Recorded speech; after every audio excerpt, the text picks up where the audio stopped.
Welcome into episode 3 of Tales from Tigertown. The voice of your Flying Tigers, Aaron Arnstein here, along with a very special guest, the sponsorship rep for the Flying Tigers, and Sarah-Anne Hedger. Sarah, thanks so much for joining me. Thank you for having me. It's a great day at the ballpark, as always. Yes, it's always great. How have you been? It's been good. We had that summer camp day yesterday, so my eardrums are still recovering from the 6-7 cam and all of that. But other than that, I'm excited for another great game. Watch the Flying Tigers. Hopefully another win. Yeah, let's stack wins. As we record this, this is the first day of the second half, so you kind of turn the page. It's a fresh slate, and we'll see what this team can do. Now, I want to kind of go away from the field and kind of into the front offices and looking at your role as a sponsorship rep. Can you explain what that role entails to everybody watching?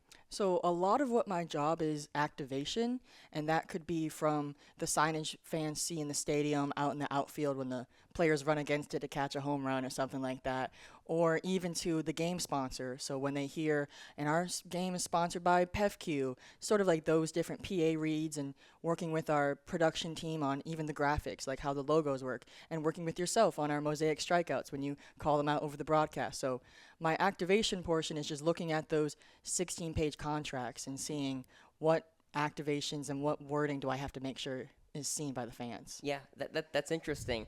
Now, like you kind of said, you're kind of everywhere, right? The sponsors or the partners are kind of all over. You're kind of putting your toes in so many different areas of this organization in order to make sure they're seen, they're heard. When you do have partners and when you do have sponsors here with the Flying Tigers, kind of what are you trying to accomplish or to bring to make sure that they're getting their name out there like they're hoping to? Mm-hmm.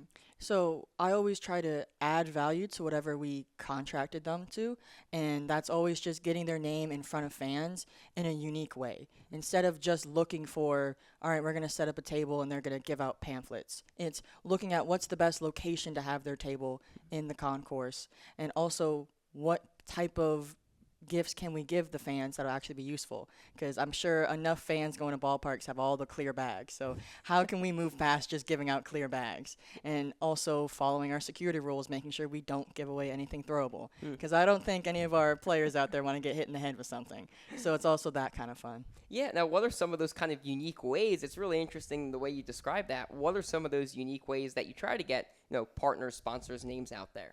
So we actually just had Baycare. We had their mobile unit out in front of our Baycare box office. So the fans got to look and see that unit and kind of get familiar and comfortable with the brand's name and identity and see something more than just a commercial or more than just a first pitch where they just hear a bunch of stuff about Baycare and go, cool, I don't know what that is. So being able to actually allow the fans to feel, touch, or even just see more than just on paper what a partner is exactly what we're looking for.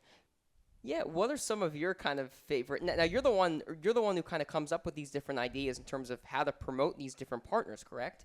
Yeah. So what are some of your kind of personal favorite ideas of different things you've put on around the ballpark that you're proud of? So I don't know if I can take full ownership of it, but last season during spring training we had Mountain Dude out here. You had him here. We had him Whoa, out here, that's so a big deal. I got to work alongside of him, and I take ownership for sort of the talent portion of like taking care of him. So I was driving over to the cafeteria and getting him, because he was like a big weightlifter, giant dude. So getting him like snacks, or driving down to 7-Eleven and giving the approved Pepsi beverages, because we have to make sure that he's following along his contract as well. But it was a lot of fun walking around with the ballpark with him, taking pictures, doing the trivia, and then throwing out hot dogs in the middle of the game up there on the berm. So that was definitely an activation I hope we can always do, but I think we don't want to make Mountain Dew consistent in Tigertown. Yeah. We want to have our own thing. I think Southpaw would get a little jealous. Oh yeah. No, that's great. I really enjoy that. Now you kind of look at potential sponsors, potential partners. What would your message be to some of those organizations that might be interested in working with this Flying Tigers org? I think working with Tigertown, because I love to say that you're not just working with the Flying Tigers, you're working with the Tigers organization, because we are home to spring training with the Detroit when they come down. So working with us is just bringing your brand, your name, and your just community out into a different aspect that you may not see in the sort of corporate business lifestyle. And the partnerships aren't just for spend money, let us put your name up there. It's also how can we add benefits to your employees.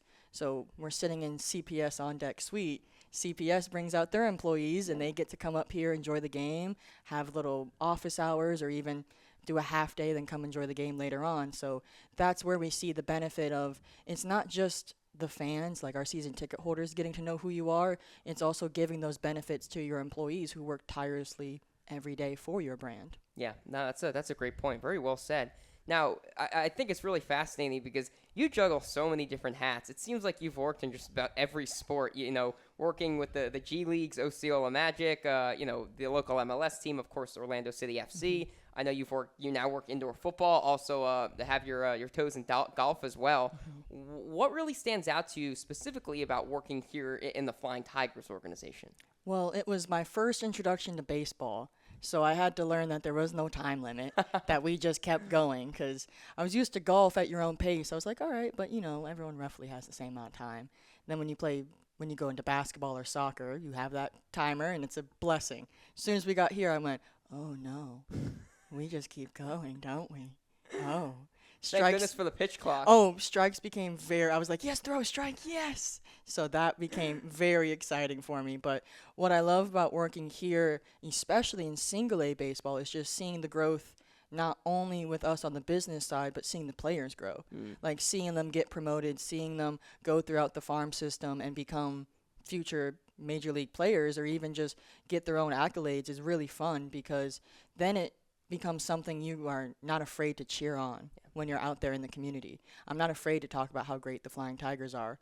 I'm not afraid to talk about how great last season was. I talk about that often, and so it's great working within an organization that you feel connected to. Yeah, that's very well said. Now, kind of just to round things out here, is there anything that you'd like to share with Lakeland fans or potential partners on your way out? That we're never done selling, that you can always reach out to us and always find a way to create a partnership, whether it's on a t-shirt, on a baseball, or even just having a first pitch. Those opportunities are never closed off for sale, that we're 24/7, 365 year-round in the offices, working to create a game and an environment that not only fans but your organization would come out to. Well, Sarah, thank you so much for joining us, and we will be right back here on episode 3 for another very special guest on Tales from Tigertown. Welcome into episode 3 of Tales from Tigertown. Really happy to have Edian Espinal with us. I'm Aaron Arnstein, the voice of your Flying Tigers. Thanks so much for joining us. And Edian, I want to get into kind of some things off the field. That's what we do here at Tales from Tigertown. But just to kind of start out, you've been one of the hottest hitters, not just on this team, but in the Florida State League this season. What do you think has kind of been the key to your success at the plate this year? I would say just kind of like following my plan, keeping everything simple. I just try to get on a fastball, and that's basically it. Like anything that's a strike, I'll try to swing and hit, just like see ball, hit ball. Yeah. And you've certainly had a couple of good brothers to learn from. You come from a family that's had so much baseball talent. You got 2 older brothers, one which is an affiliated ball. Before we dive into them, what was it like kind of growing up, being the youngest of 2 really accomplished baseball players? Well, I would say I got it the easiest, I would say, for sure. I could watch them and what they experienced through their baseball career and just learn from it, learn from the bad things, learn from the good things.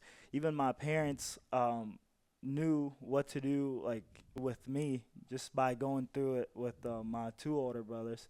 And I mean, it was great. Like, they both like got in the college level, which was something I wanted to do, like, all my baseball career. And then my middle brother got signed in 2024. Yeah. And yeah, good examples for me.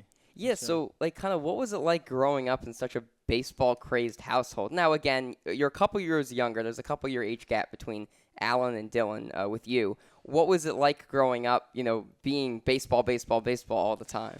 It was good. I mean, we would always kind of, because all 3 of us would play, like, the same games sometimes.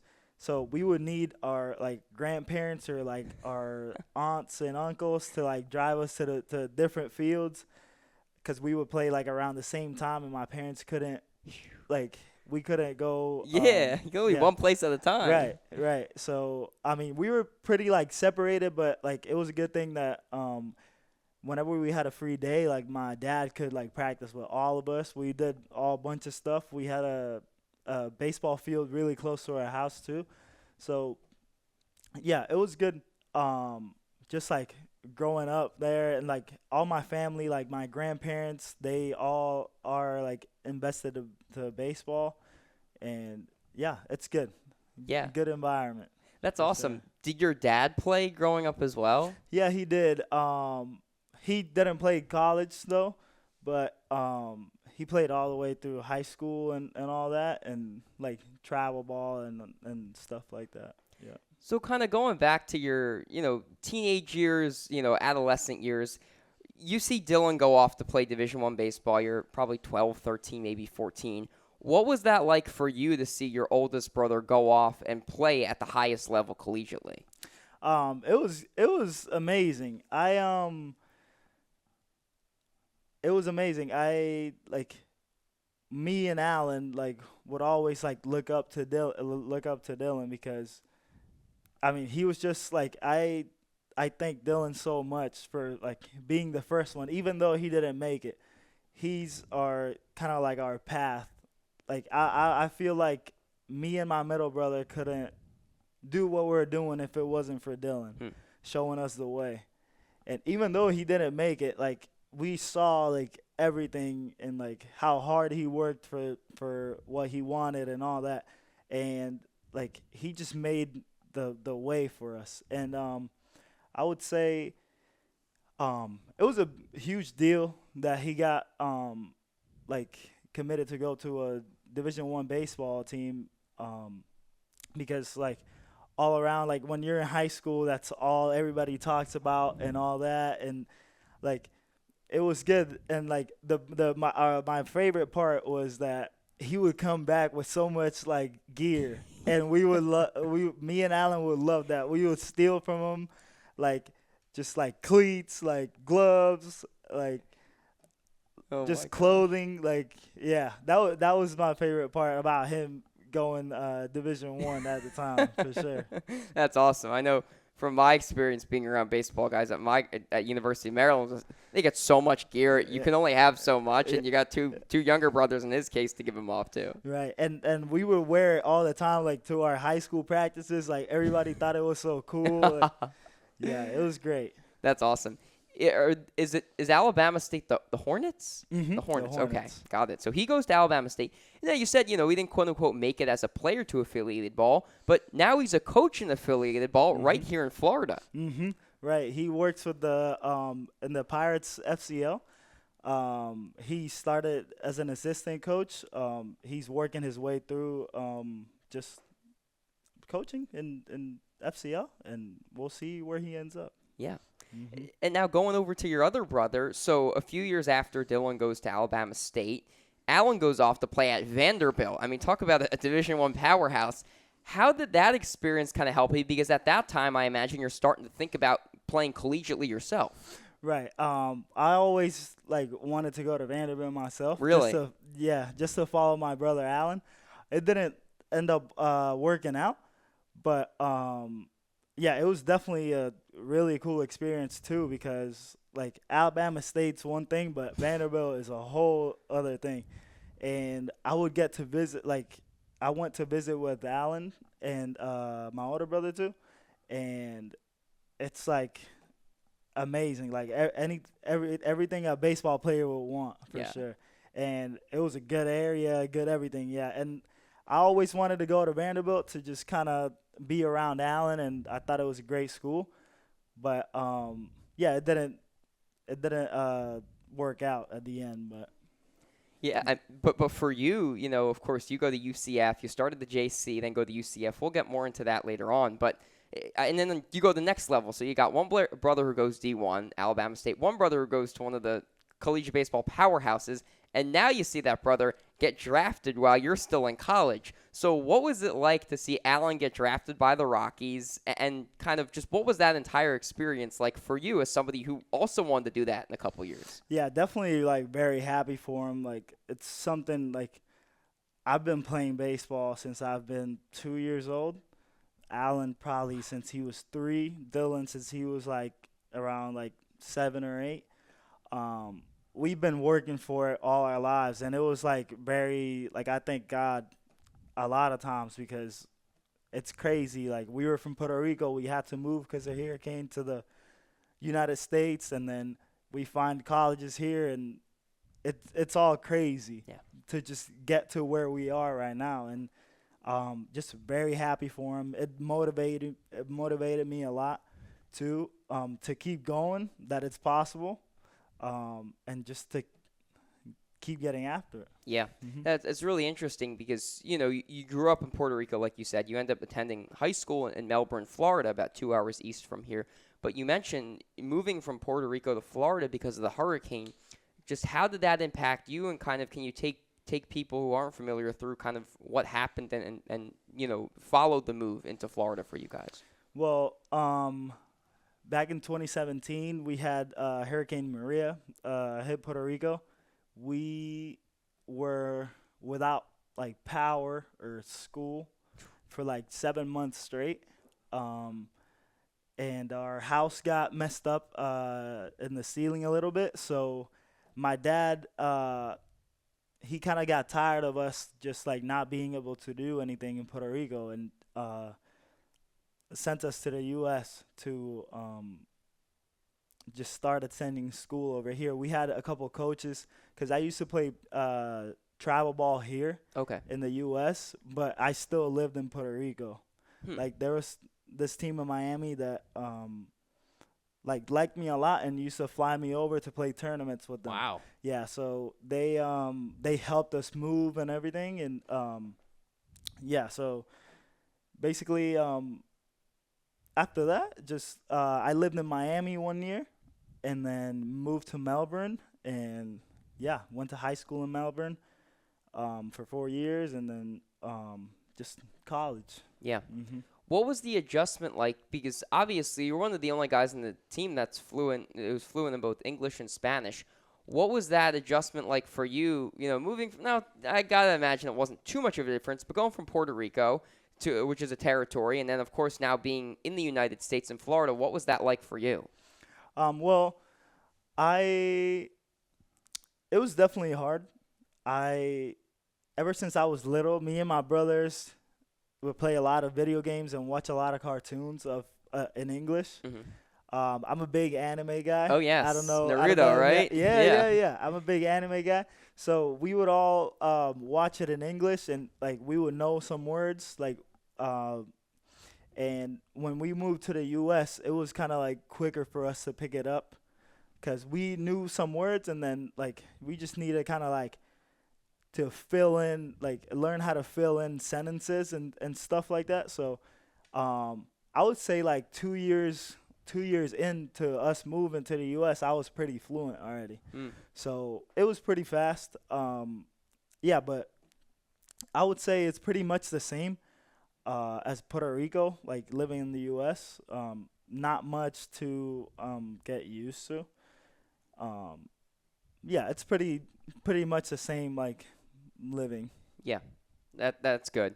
Now, going back to kind of your college days, it's really interesting because one of, I guess you could say, hobbies that you picked up during COVID was cutting hair, being a barber. You talk about your brothers in Puerto Rico, you guys are all at home, there's nothing to do. Well, this was a completely different scenario where there was nothing to do because it was during the COVID lockdown in 2020. You got both your brothers, you guys are all home, and they needed a haircut, so you started cutting their hair. So next thing you know, you become the unofficial barber of your JUCO team and also at UCF.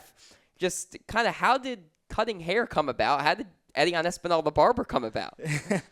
Well, definitely, just like you said, like at COVID, me and my brothers couldn't go out and get a haircut anywhere. We couldn't get out the house. Yeah.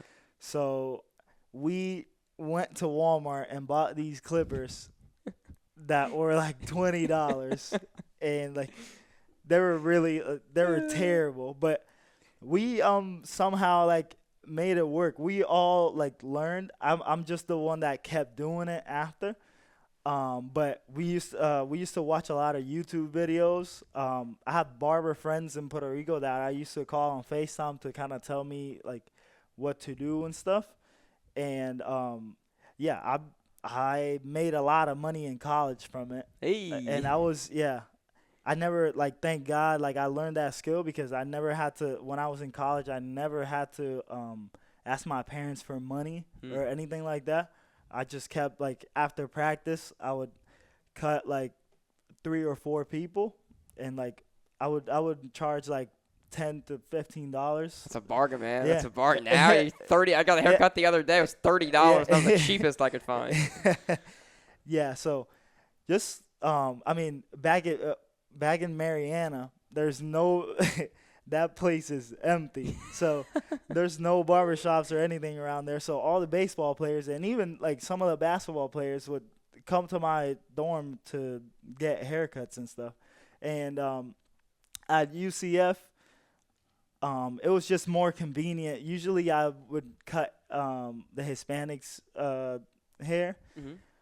but yeah, it's been great. It's been great.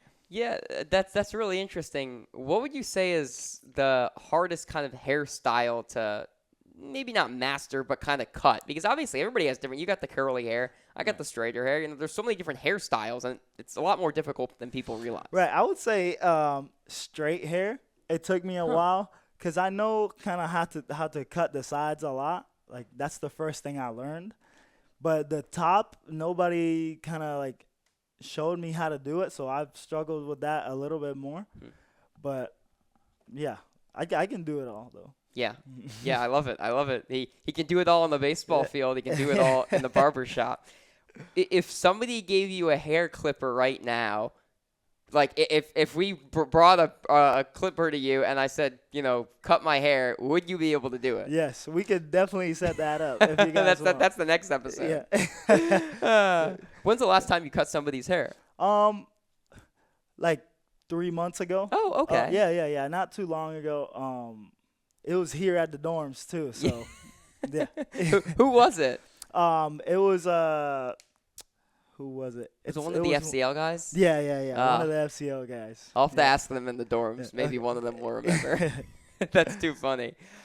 You know, and now I want to kind of move on a little bit to the catching side of things. Going back to your brother a little bit, of course, one of your brothers is also a minor league catcher. And for you, the Tigers draft you as a catcher despite not playing there competitively, you know, growing up. So for you, kind of, what would you say is something that you've learned about the position that maybe you hadn't thought of before you started taking up the position?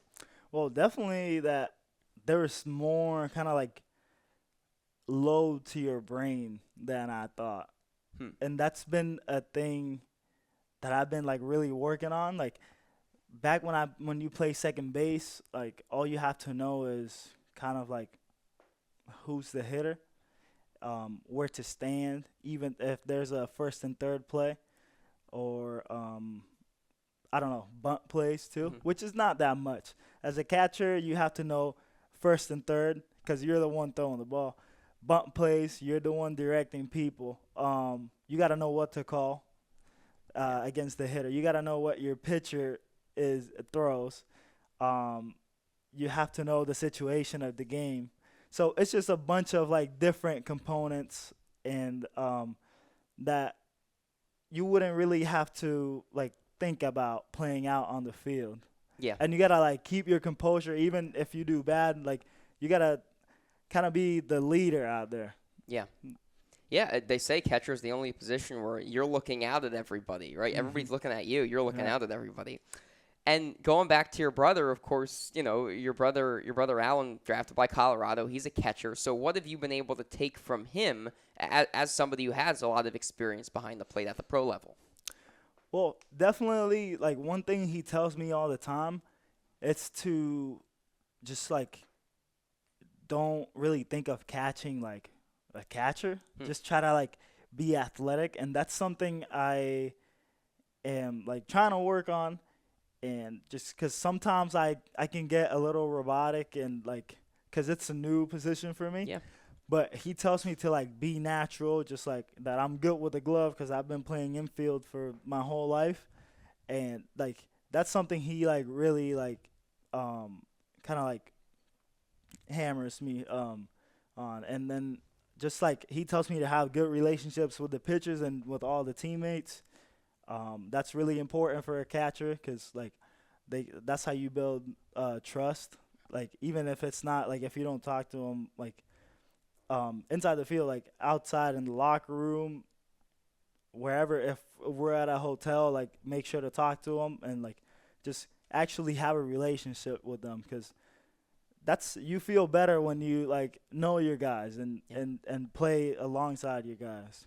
Yeah, and I can certainly vouch for you on that side. I mean, a great human being, a great player. You always try to connect with everybody, both the pitchers and the hitters. So, Edian, I want to thank you so much for the time. A great conversation. We appreciate all the insight, and it was awesome having you here. Yeah, thank you, and we'll be back with that haircut sometimes. We'll have to set that up. Yes. Yeah. Hey, in a future episode, Edian will cut maybe my hair. Maybe we'll have a special guest. Who knows? Okay. But maybe another guy you're gonna like interview or something. Yes, that would be can great. cut You their come in hair. the door. Exactly. You cut their hair as we do the interview. I think we're on to something here. Well, we want to thank all of you for watching episode 3 of Tales from Tigertown. We want to thank all of our guests, and we'll see you back here soon enough for episode 4 on Tales from Tigertown.